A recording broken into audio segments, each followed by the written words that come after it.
নমস্কাৰ dear students, আশা কৰোঁ সকলোৱে ভালে আছা। আজি আমি আলোচনা কৰিম 1.2 এক্সাৰচাইজৰ দশম শ্ৰেণীৰ পাঠ্যক্ৰমৰ 1.2 এক্সাৰচাইজৰ নাম্বাৰ 1 কুৱেশ্যন। তাৰ লগতে আমি চেষ্টা কৰিম নাম্বাৰ 2 ইয়াতে কভাৰ কৰিবলৈ ভিডিঅ'টোত। ঠিক আছে, তোমালোকে ভিডিঅ'টো সম্পূৰ্ণৰূপে চাই থাকা। ঠিক আছে, তোমালোকে খাতা কলম উলিয়াই লোৱা, মই যেনেকৈ কওঁ তোমালোকে তেনেকৈ প্ৰেক্টিছ কৰিবা। ঠিক আছে, ব'লা আমি ভিডিঅ'টো ষ্টাৰ্ট কৰোঁ। সো ইয়াতে কি দিছে, আমাৰ নাম্বাৰ 1 কুৱেশ্যনটো দিছে, প্ৰতিটো সংখ্যাকে ইয়াৰ মৌলিক উৎপাদকবোৰৰ গুণফল হিচাপে প্ৰকাশ কৰা। চোৱাচোন, প্ৰথম মানে আমাক কি ওলাব দিছে, ইয়াতে ওলাব দিছে উৎপাদক, মৌলিক উৎপাদক ওলাব দিছে। মৌলিক উৎপাদক আমি কেনেকৈ উলিয়াওঁ চাবা। মৌলিক উৎপাদক কেনেকৈ ওলায়, মই ধৰি ল'লোঁ 16 সংখ্যাটোৰ মৌলিক উৎপাদক উলিয়াব লাগে। তোমালোকে কি কৰিবা, 16টোৰ মৌলিক উৎপাদক উলিয়াবলৈ তোমালোকে 16টোক এনেকৈ ভাঙিব লাগিব। ঠিক আছে, এনেকুৱা ভাঙি চুটি নামত ভাঙিব লাগিব তোমালোকে। চোৱা, এইটো যিহেতু যুগ্ম সংখ্যা, যদি যুগ্ম সংখ্যা থাকে, মানে আমি যদি কেতিয়াবা যুগ্ম সংখ্যাক আমি মৌলিক উৎপাদক বিশ্লেষণ কৰোঁ, তেতিয়া আমি সদায় কি কৰিম, আমি 2ৰে হৰণ কৰিম। মনত ৰাখিবা। ঠিক আছে, তোমালোকে যিকোনো যুগ্ম সংখ্যা নোপোৱা কিয়, তোমালোকে কি কৰিবা, 2ৰে হৰণ কৰি দিবা। এইটো কি সংখ্যা আছে, আমাৰ যুগ্ম সংখ্যা আছে, তেনেহ'লে কি কৰিম আমি ইয়াতে 2ৰে হৰণ কৰি দিম। 2 1ৰ মাজত কিমান বাৰ যায়, নাযায় নহয়, তেনেহ'লে 16ৰ মাজত কিমান বাৰ যাব, ইয়াতে 8 বাৰ যাব, মই ইয়াতে 8 দিম। ঠিক আছে, আৰু 2 আকৌ এইটো যুগ্ম সংখ্যা পালোঁ, মই 2ৰে হৰণ দিম আকৌ। 2 8ৰ মাজত কিমান বাৰ যাব, 8ৰ মাজত যাব 4 বাৰ, 4 দি হৰণ দিলোঁ। 2 যাব 4ৰ মাজত কিমান বাৰ যাব, 2 বাৰ, মানে আকৌ যুগ্ম সংখ্যা পালোঁ, আমি আকৌ 2ৰে হৰণ দিম। 2 যাব 2ৰ মাজত 1 বাৰ। যেতিয়া আমি 1 পাই যাম, তেতিয়া আমাৰ কি উৎপাদক বিশ্লেষণ কৰাটো শেষ হ'ব। আমি এইটো কেনেকৈ লিখিম, 16 equal 2 into 2 into 2 into 2 into 1। ইয়াতে কেইটা দি পালোঁ আমি, 1 2 3 4, 1 2 3 4 লিখিলোঁ আৰু 1টো লিখি দিছোঁ ইয়াতে। ঠিক আছে, এইটোকে কয় মৌলিক উৎপাদক বিশ্লেষণ, এইটোক কয় মৌলিক উৎপাদক বিশ্লেষণ পদ্ধতি।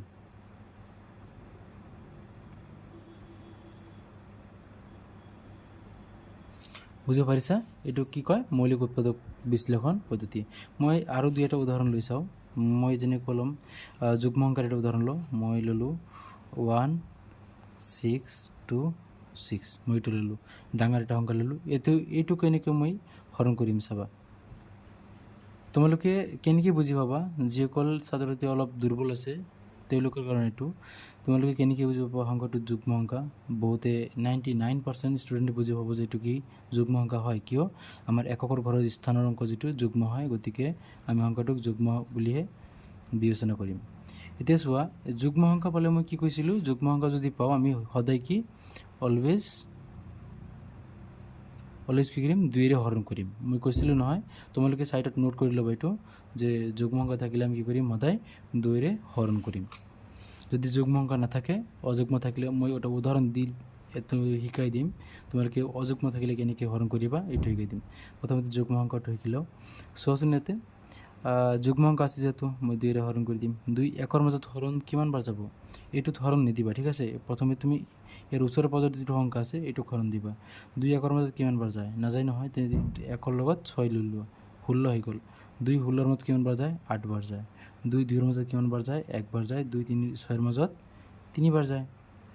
চোৱা, মই যে এই সংখ্যাটো পালোঁ, এই সংখ্যাটো কি আমাৰ অযুগ্ম সংখ্যা। ঠিক আছে, অযুগ্ম সংখ্যা চাম ইয়াতে কিমান দি যায়, 3 দি যায় নেকি চাওঁ। অযুগ্ম সংখ্যাক আমি কেতিয়াও 2ৰে হৰণ কৰিব নোৱাৰিম, অৰ্থাৎ যুগ্ম সংখ্যাৰে হৰণ কৰিব নোৱাৰিম, অযুগ্ম সংখ্যাৰেহে হৰণ কৰিব পাৰিম। চোৱা, এইটো কি কৰিম, আমি অযুগ্ম সংখ্যাৰে হৰণ কৰিব ট্ৰাই কৰিম। এইটো 3, মই প্ৰথমতে 3 লৈ লওঁ। 3 চাওঁচোন ইয়াতে কিমান বাৰ যায়, 3 যাব কিমান বাৰ, ইয়াতে 3 যাব 2 বাৰ। 3 2 গুণ 6 হয়, গতিকে 3 যাব কিমান বাৰ, 2 বাৰ। 3 2 গুণ 6 হয়, বাকী থাকিল কিমান, ইয়াতে 8ৰ পৰা 6 বাদ দিয়া থাকিব 2। 2 1ৰ সন্মুখত লৈ লোৱা, ইয়াতে কি আহিব, 21 আহিব। 21ৰ পৰা 21ৰ মাজত 3 কিমান বাৰ যায়, 7 বাৰ যায়। বুজি পাৰিছা মই কেনেকৈ কৰিছোঁ। প্ৰথমতে মই 3ক 8ৰে হৰণ দিছোঁ, 8ৰ মাজত হৰণ দিছোঁ, কিমান বাৰ গৈছে, 2 বাৰ গৈছে। 3 2 গুণ 6 হৈছে। তাৰপিছত কি কৰিলোঁ আমি, এই 6টো কি কৰিলোঁ 8ৰ পৰা বিয়োগ কৰি দিলোঁ, বাকী থাকিল কিমান, হাতত থাকিল 2, 2টো ইয়াত লৈ লোৱা, 21 হৈ গ'ল। 21ৰ পৰা 21ৰ মাজত 3 কিমানবাৰ যায়, আকৌ 3 যায়, 7 বাৰ, 7 লিখি দিলোঁ। এতিয়া হাতত একো নাথাকিল, 3 আছে, 3ৰ মাজত 3 কিমানবাৰ যায়, 1 বাৰ যায়। বুজি পাৰিছা? এইটো অযুগ্ম সংখ্যাৰ হৰণ গ'ল। ইয়াতে আকৌ অযুগ্ম সংখ্যা পালোঁ, যিহেতু এককৰ স্থানৰ অংকটো কি অযুগ্ম, গতিকে সংখ্যাটো অযুগ্ম হয়। এইটোক তোমালোকে কিহেৰে হৰণ দিবা চোৱাচোন। 3ৰে হৰণ দিলে ইয়াতে কি হ'ব, 3 ইয়াতে যাব, 27 যাব 9 বাৰ, কিন্তু হাতত 1 বাকী থাকি যায়, ইয়াতে সম্পূৰ্ণৰূপে হৰণ নাযায়, গতিকে আমি 3 ল'ব নোৱাৰিম। এনেকৈ আমি চাই ল'ম যে 3 যাবনে, 5 দি হৰণ নাযায়, মানে 5ৰে যে হৰণ যাবলৈ হ'লে একৰ স্থানত 5 অথবা 0 এটা হ'ব লাগিব, ঠিক আছে। তাৰপিছত 7ৰে চাম, 7 হৰণ কৰিলে কিমানবাৰ যাব, 7ৰে ইয়াতে নাযায়। তাৰপিছত 9ৰে নাযায়, গতিকে আমি কি এইটো সংখ্যাৰে 271ৰে আমি একবাৰ হৰণ দিম ইয়াতে।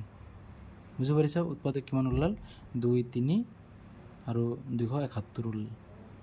এইটো আমাক উৎপাদক বিশ্লেষণ পদ্ধতি কয়। মই এইটো অযুগ্ম সংখ্যা লৈ লওঁ ইয়াতে 27। চোৱা, এইটো কি অযুগ্ম সংখ্যা হয়, এইটো উৎপাদক বিশ্লেষণ কৰি চোৱা, তোমালোকে খাতাত তুলি লোৱা, এইটো তোমালোকে ট্ৰাই কৰিবাচোন। চোৱা, মই ইয়াতে কিমান দি হৰণ দিম, প্ৰথমতে যদি অযুগ্ম হয়, প্ৰথমতে মই 3ৰে হৰণ দিবলৈ চেষ্টা কৰিম যে 3ৰে হৰণ যায় নে নহয়।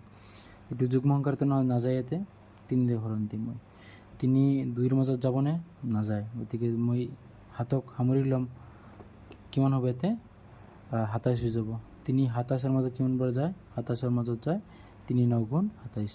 আকৌ অযুগ্ম পালোঁ, আকৌ অযুগ্মৰ মই হৰণ দিম, 3ৰে হৰণ দিম, 3 যাব 9ৰ মাজত কিমানবাৰ, 3 বাৰ, আকৌ 3 যাব 3ৰ মাজত কিমানবাৰ, 1 বাৰ, ঠিক আছে। বুজিব পাৰিলে? এইটো 27ৰ উৎপাদক বিশ্লেষণ কিমান ওলাল, 3 × 3 × 3 × 1। এইটো আমি পালোঁ উৎপাদক বিশ্লেষণ পদ্ধতিৰে মোৰ উৎপাদক। এইটো 27ৰ উৎপাদক কিমান ওলাল, 3 পূৰণ 3 পূৰণ 3 পূৰণ 1। এনেকৈ আমি কি বাকীকেইটা অংক কৰিম। আশা কৰোঁ ইয়াতে তোমালোকে বুজিবলৈ চেষ্টা কৰিছা। যদি বুজা নাই, ভিডিঅ'টো পজ কৰি আকৌ ৰিৱাইণ্ড কৰি চোৱা, তোমালোকে বুজিব পাৰিবা। যদি তোমালোকৰ এই উৎপাদক বিশ্লেষণৰ ওপৰত যদি ভিডিঅ' লাগে, ডিটেইলছ ভিডিঅ' লাগে, মোক কমেণ্টত জনাবা, মই সেই হিচাপে এটা ভিডিঅ' বনাই দিম এই উৎপাদক বিশ্লেষণৰ ওপৰত, ঠিক আছে। ডাউট থাকিলে মোৰ কমেণ্টত জনাবা। এতিয়া চোৱা, আমি আমাৰ কুৱেশ্যনলৈ আহোঁ। চোৱা, ইয়াতে কি দিছে, ইয়াতে দিছে 140। মই সমাধান লিখি ল'ম।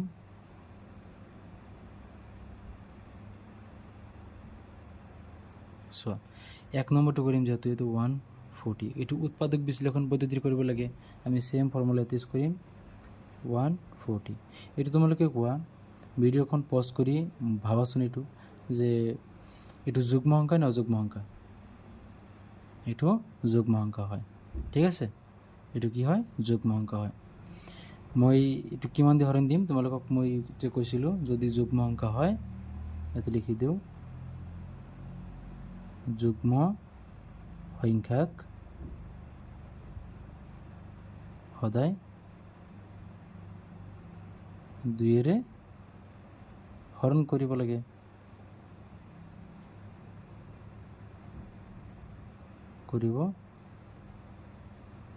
লাগে। ঠিক আছে। যুগ্ম সংখ্যাক সদায় কি 2ৰে হৰণ কৰিব লাগে। এতিয়া চোৱা,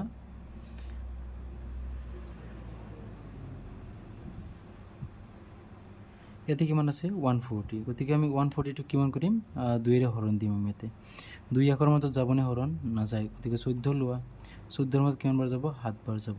এতিয়া চোৱা, 2 0ৰ মাজত হৰণ নাযায় নহয়, 0ৰ মাজত 2 হৰণ যায়নে, নাযায়, গতিকে হৰণ নগ'লে ইয়াতে 0 নমায় না। এতিয়া চোৱা, আকৌ যুগ্ম সংখ্যা পালোঁ, মই যুগ্ম সংখ্যাটো আকৌ পালোঁ, গতিকে আমি 2ৰে হৰণ কৰিম। আকৌ 2 7ৰ মাজত কিমানবাৰ যাব, চোৱা, 2 7ৰ মাজত 3 বাৰ যায়, 2 3 গুণ 6 হয়, 3 বাৰ গ'ল, হাতত থাকিলে কিমান, 1, 1টো ইয়াতে না 10 হৈ যাব, 10ৰ মাজত কিমানবাৰ যাব, 2 5 বাৰ যাব। এতিয়া চোৱা, অযুগ্ম সংখ্যা পালোঁ, মই 3ৰে প্ৰথমতে 3ৰে হৰণ দিবলৈ চেষ্টা কৰিম। ইয়াতে যদি 3ৰে হৰণ যায়, আমি হৰণ দিম, যদি নাযায় 3 নিদিম। 3 ইয়াতে যাব একবাৰ, কিন্তু ইয়াতে নাযায়, গতিকে 3 হৰণ নাযায়। এইটো চোৱা, 35টো আমাৰ 5ৰ ঘৰত আছে, একৰ স্থান কি আছে, 5 আছে, গতিকে 5ৰে হৰণ দিব পাৰিম। 5টো আমাৰ কি 35ৰ মাজত কিমানবাৰ যায়, 7 চোৱা 7 মাজত 1 বাৰ যায় ঠিক আছে এতিয়া চোৱা উৎপাদক বিশ্লেষণ পদ্ধতিত আমি উৎপাদকবোৰ কি পালোঁ 2 × 2 × 5 × 7 × 1 এইটো তোমালোকে ঘাত হিচাপে লিখি দিয়া মানে পাৱাৰ হিচাপে লিখি দিয়া দুটা 2 আছে গতিকে আমি 2 স্কোয়াৰ লিখিব পাৰোঁ এটা 5 আছে আৰু এটা 7 আছে এটা 1 আছে ঠিক আছে এইটো হৈ গ'ল মোৰ এনসাৰ 2 নম্বৰটো সো 2 নম্বৰটো কি দিছে 156 এইটো জানো যুগ্ম অংক দিলে আমাক 156 এইটো কি দিছে আমাক যুগ্ম অংক দিছে গতিকে আমি কি কৰিম এইটো হৰণ কৰিম আকৌ 2 যাব কিমান বাৰ 2 একৰ মাজত নাযায় গতিকে 15 মাজত কিমান বাৰ যাব 7 বাৰ যাব 2 7 গুণ 14 বাকি থাকিল 1 1 টো এতে না 16 হৈ যাব 16 মাজত কিমান বাৰ যাব 2 2 যাব 8 বাৰ যাব আকৌ 2 কিমান বাৰ যাব হাতৰ মাজত কিমান বাৰ যায় 2 হাতৰ মাজত 3 বাৰ যায় বাকি থাকিল 1 18 18 হৈ গ'ল ইয়াতে 18 মাজত কিমান বাৰ যাব ইয়াতে 9 বাৰ যাব এতিয়া চোৱা অযুগ্ম অংক পালো নহয় মই 3 ৰে প্ৰথমতে কি কৈছিলো 3 ৰে হৰণ দিবলৈ চেষ্টা কৰিম নগলে মই পিছৰ অংক কিটা চাম অযুগ্ম অংক চাম তে 3 ৰে ইয়াতে যায় হৰণ ইয়াতেও যায় ঠিক আছে চোৱা 3 যায় ইয়াত কিমান বাৰ 1 বাৰ 3 যায় 9 মাজত কিমান বাৰ 3 বাৰ এইটো চোৱা এইটো কি আমাৰ এটা মৌলিক সংখ্যা ঠিক আছে এইটো কি আমাৰ প্ৰাইম নাম্বাৰ হয় প্ৰাইম নাম্বাৰ কেতিয়াও কি আমি বিভাজন কৰিব নোৱাৰিম গতিকে আমি কি প্ৰাইম নাম্বাৰ থাকিলে প্ৰাইম নাম্বাৰ ইয়াতে লিখি দিম সো 13 তোমালোকে ভাঙিব পাৰিবানে যদি ভাঙিব নোৱাৰা 13 দিয়ে একবাৰ হৰণ দি দিবা ঠিক আছে এইটো কি হল আমাৰ উৎপাদক বিশ্লেষণ 2 × 2 3 × 13 × 1 ঠিক আছে এইটো আগৰ নিচিনা লিখি দিয়া 2 দুটা 2 আছে গতি 2 স্কয়াৰ এটা 3 × 13 × 1 এতিয়া চোৱা 3 নম্বৰ অংকটো কি আছে তো চাই লও 3 নম্বৰটো কি আছিল 3 8 2 5 এইটো সহজ হয় যেহেতু মই কি কৈছিলো যদি একক স্থানত 5 অথবা 0 থাকে আমি কিহেৰে হৰণ কৰিম এটুক সদায় কি 5 ৰে হৰণ কৰিম চোৱা এটুক আমি এতে হৰণ কৰি চাও কিমান হলে এতে চোৱা 3 8 2 5 গতিকে এটু হৰণ কৰিব লাগে কিমান দি কৰিবা 5 ৰে কৰিবা 5 3 মাজ কিমান বাৰ যায় না যায় গতিকে 38 লোৱা 38 ৰ মাজত কিমান বাৰ যাব 5 5 যাব 7 বাৰ যাব 7 5 গুণ 35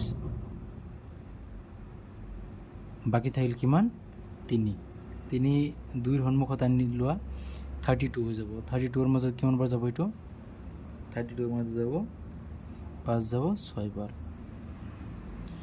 5 যাব বাকি থাকিল কিমান 2 এতে 2 আনি লোৱা 5 ৰ 5 ৰ সন্মুখত 2 আনি লোৱা কিমান হ'ব এটো 25 হৈ যাব 25 ৰ মাজত কিমান বাৰ যাব 5 বাৰ যাব আকৌ চোৱা এতে 5 আছে গতিকে 5 ৰ হৰণ কৰা 5 একবাৰ যাব এতে 5 26 ৰ মাজত কিমান বাৰ যাব 5 যাব 15 ৰ মাজত 3 বাৰ তে চোৱা এই 3 আছে নহয় এতে গতিকে আমি কি অযুগ্ম অংক পালো আকৌ গতিকে 5 নাই গতিকে আমি 3 ৰে হৰণ কৰিবলৈ ট্ৰাই কৰিম 3 যাব কিমান বাৰ 15 ৰ মাজত যাব 5 বাৰ 3 মাজত কিমান বাৰ যাব 1 বাৰ এটা চোৱা আকৌ অযুগ্ম অংক পালো 3 ৰে হৰণ কৰিম আমি আকৌ 3 যাব 5 ৰ মাজত কিমান বাৰ 1 বাৰ 3 যাব 1 ৰ মাজত নহয় এটা 2 বাকি আছিল 2 21 21 ৰ মাজত কিমান বাৰ যাব 17 বাৰ যাব তে 17 টো যে তোমাৰ প্ৰাইম নাম্বাৰ হয় এটো নিজে একবাৰ হৰণ কৰিব পাৰিব ঠিক আছে তো উৎপাদক কেটা লিখি দেয় তো 5 × 5 × 3 × 3 × 17 × 1 পাই গ'লো নহয় গতিকে এতে লিখি দিয়া 5 স্কয়ার 3 স্কয়ার 17 × 1 এইটো আমাৰ কি উৎপাদক বিশ্লেষণ হৈ গ'ল তাৰ পিছৰ অংকটো চাও আমি তাৰ পিছৰ অংকটো কি আছিল আমাৰ 5005 ঠিক আছে তাৰ পিছৰ অংকটো আছিল 5005 এতিয়া চোৱা 5005 5005 ভাঙি দিম এতে এককৰ স্থানত 5 আছে গতিকে আমি 5 ৰে ভাঙি দিম 5 যাব এতে একবাৰ 5 শূন্য না যায় দুটা শূন্য নাই মিলাইতে গতিকে আমাৰ এতে 5 ৰ মাজত কিমান বাৰ যাব একবাৰ যাব তোলা কোচোৱা এটো কিমান বাৰ যাব যেহেতু আমাৰ এটো অযুগ্ম অংক হয় গতিকে আমি 3 ৰে হৰণ দিবলৈ চেষ্টা কৰিম। 3ৰে যায় নেকি চোৱা, 3 ইয়াতে যাব 3বাৰ, 3 3 গুণ 9, হাতত থাকিল 1, 10 আকৌ 3বাৰ যাব, ইয়াত থাকিল 1, 11, 11 মাজত 3 নাযায় নহয় হৰণ, গতিকে আমি 3ৰে দিব নোৱাৰিম। 5ৰে আমিতো হৰণ দিব নোৱাৰিম কাৰণ 1ৰ স্থানত 5 নাই। তাৰপিছত আমি চাম হাতেৰে হৰণ যাব পাৰে চাগে। চোৱাচোন ইয়াতে 7 10ৰ মাজত কিমানবাৰ যায়, ইয়াতে 1বাৰ যায়, বাকী থাকিল কিমান 3। ইয়াতে 3টো 0ৰ সন্মুখত আনি লোৱা, ইয়াতে 30 হৈ যাব। ইয়াতে 30ৰ মাজত 7 কিমানবাৰ যাব, 7 যাব 4বাৰ, ঠিক আছে। 7 কিমানৰ মাজত 4বাৰ যাব, বাকী থাকিল 2। এই 2টো ইয়াতে 1ৰ সন্মুখত আনা, 21 হৈ যাব। 21ৰ মাজত 7 কিমানবাৰ যাব, 3বাৰ যাব। ইয়াতে চোৱা আকৌ ইয়াতে আহিছে 143।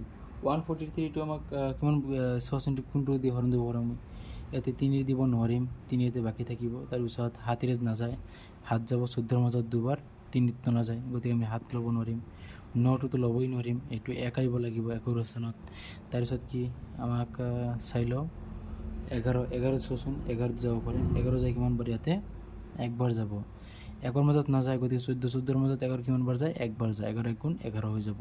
তাৰপিছত কিমান থাকিল 3 সন্মুখত আনা, 33 হৈ যাব। 33ৰ মাজত কিমানবাৰ যাব, 11, 3বাৰ যাব। এতিয়া চোৱা এইটো প্ৰাইম নম্বৰ পাই গ'লোঁ, 13 × 13 যাব 1বাৰ, আমি দি দিছোঁ ইয়াতে। 5 × 7 × 11 কিমান হ'ল 13 × 1। এইটো কি তাৰ উৎপাদক বিশ্লেষণ হয় এইটো, ঠিক আছে। এতিয়া আমি চাম 5 নম্বৰ অংকটো। 5 নম্বৰ অংকটো কি আছিল আমাৰ, চোৱাচোন 5 নম্বৰ অংকটো কি আছিল, চাই লওঁ। 7429 চোৱাচোন 7429। ইয়াতে যিটো অংক দিছে, এনেকুৱা অংক তোমালোকৰ নাহে, পৰীক্ষাত নাহে এনেকুৱা অংক, কিয়নো এইটো ডাঙৰ সংখ্যাৰে বিভাজন কৰিব লাগে এইটো। তথাপিও মই কৰি দি আছোঁ, ঠিক আছে। তোমালোকে নোটছত তুলি ল'বা এইটো 7429। এইটোক আমি 17ৰে হৰণ দিব পাৰিম, ঠিক আছে। কিমানবাৰ যাব 17 74ৰ মাজত কিমানবাৰ যাব, 17 যাব 74ৰ মাজত 4বাৰ। তাই 17 যাব আকৌ তোমাৰ কিমানবাৰ যাব, 3বাৰ, 7বাৰ যাব। চোৱা তুমি এইটো কিৰ হৰণ যায় চোৱাচোন, এইটো চাগে 19ৰ হৰণ যায়। 19 যাব কিমানবাৰ, 2, আৰু ইয়াতে যাব কিমানবাৰ, 3বাৰ যাব। 23টো যে আমাৰ কি যুগ্ম অংক হয়, 23, এইটো 1বাৰ যাব। এইটো তোমালোকে নোটছত তুলি ল'বা, এনেকুৱা অংক তোমালোকৰ নাহে, কিয়নো ইমান ডাঙৰ তোমালোকৰ যিহেতু পূৰণ কৰাত মুখস্থ নাই, গতিকে তোমালোকে এইটো কৰিব নোৱাৰিবা, এনেকুৱা কুৱেশ্যন নাহে। কিন্তু মই তথাপি কৰি দিলোঁ, তোমালোকে নোটছত তুলি ল'বা এইটো 17 × 19 × 23 × 1, ঠিক আছে। এইকেইটা বুজিব পাৰিলে তোমালোকৰ যদি উৎপাদক বিশ্লেষণ পদ্ধতিত কোনো ধৰণৰ মানে প্ৰব্লেম থাকে, তোমালোকে কমেণ্টত জনাবা। মই যদি এইটোৰ ওপৰত ডিটেইল ভিডিঅ' লাগে, মই ডিটেইল ভিডিঅ' এটা আনি দিম। সেইটো ভিডিঅ' তোমালোকে চালে উৎপাদক বিশ্লেষণ যিটো ডাউট আছে, টোটেল ডাউটটো ক্লিয়াৰ হৈ যাব, ঠিক আছে। তেনেহ'লে বন্ধুসকল আজি ইমানলৈকে থাকক। মই নেক্সট ক্লাছত 2 নম্বৰ 3 নম্বৰ যিকেইটা পাৰোঁ মই নেক্সট ক্লাছত দি যাম। তোমালোকে চেনেলটো ছাবস্ক্ৰাইব কৰি ল'বা, যিসকল ষ্টুডেণ্টে চাই আছে চেনেলটো। ছাবস্ক্ৰাইব কৰি ল'লে তোমালোকৰ লাভটো কি হ'ব, যে মই ভিডিঅ' এৰাৰ লগে লগে তোমালোকে গম পাই যাবা যে ছাৰে ভিডিঅ'টো এৰিছে, আমি এতিয়া চাব পাৰিম, ঠিক আছে। আৰু তোমালোকে প্ৰপাৰ নোটছ বনাই ল'বা। মই যদি তোমালোকৰ লাগে মানে নোটছটো লাগে, মই PDF আকাৰে মই টেলিগ্ৰাম চেনেলত দি দিম, তাৰ পৰা তোমালোকে ডাউনলোড কৰি ল'ব পাৰিবা, ঠিক আছে। তোমালোকে যদি নোটছ লাগে তোমালোকে ক'বা কমেণ্টত, মই দি দিম, ঠিক আছে। আজি ভিডিঅ'টো ইমানলৈকে, নেক্সট ভিডিঅ'ত তোমালোকৰ লগত লগ হ'ব।